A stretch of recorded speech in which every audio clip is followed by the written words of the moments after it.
తిరుపతి సుకన్య పెళ్లి చేయడానికి భాగ్యం ఆనందరావు వాళ్ళు ప్లాన్ చేస్తూ ఉంటారు. నువ్వు మీ ఇంట్లో వాళ్ళని ఒప్పించి రా తిరుపతి, పెళ్లి చేస్తాము, నీకు 5 రోజులు మాత్రమే టైం ఇస్తున్నాము, ఆలోగా నువ్వు ఏదో ఒకటి చేసుకోవాలి అని చెప్పి తిరుపతికి చెప్పి పంపించి ఉంటారు. ఆ తర్వాత అమూల్య కాలేజ్కి వెళ్తుంది.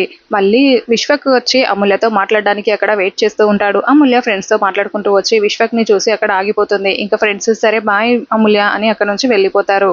ఇంకా అమూల్య అక్కడ నించొని ఉంటుంది.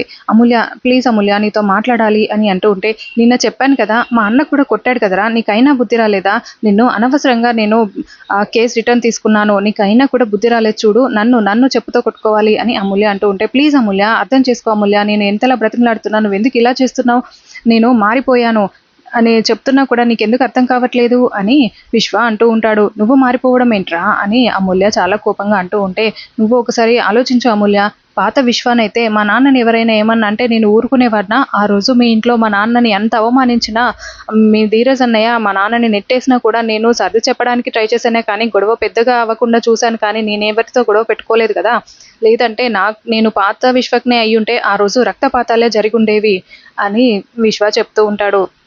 అంతెందుకు నిన్న మీ సాగర్ కూడా నన్ను ఎంత కొట్టినా కూడా నేను ఒక్క మాట కూడా అనలేదు, కనీసం తిరిగి చెయ్యి కూడా ఎత్తలేదు, నేను మారిపోయానని చెప్పడానికి ఇంతకన్నా నా దగ్గర సాక్ష్యాలేవి లేవు అమూల్య, అయినా కూడా నేను నిన్ను ఇబ్బంది పెట్టడానికి రాలేదు, నేను వచ్చింది ప్రేమ ధీరజ్ని కలపడానికి, వాళ్ళు చాలా బాధపడుతున్నారు అమూల్య అని విశ్వ చెప్తూ ఉంటే, ప్లీజ్ రా నువ్వు నన్ను వదిలే, నన్ను ఇబ్బంది పెట్టకు, నువ్వు నిన్ను నమ్మడం అంటే నన్ను నేను మోసం చేసుకోవడానికి నీకు అప్పగించినట్టే, నేను నమ్మను నిన్ను అని అమూల్య అంటూ ఉంటుంది. ఇంకా విశ్వ అమూల్యతో, నేను ధీరజ్ ప్రేమ వాళ్ళని కలపడానికి నా దగ్గర చాలా ప్లాన్లు ఉన్నాయి అమూల్య, నువ్వు కొంచెం నాకు కొంచెం సపోర్ట్ చేయి చాలు అని విశ్వ అమూల్యని అడుగుతూ ఉంటాడు. అమూల్య ఆలోచిస్తూ ఉంటుంది.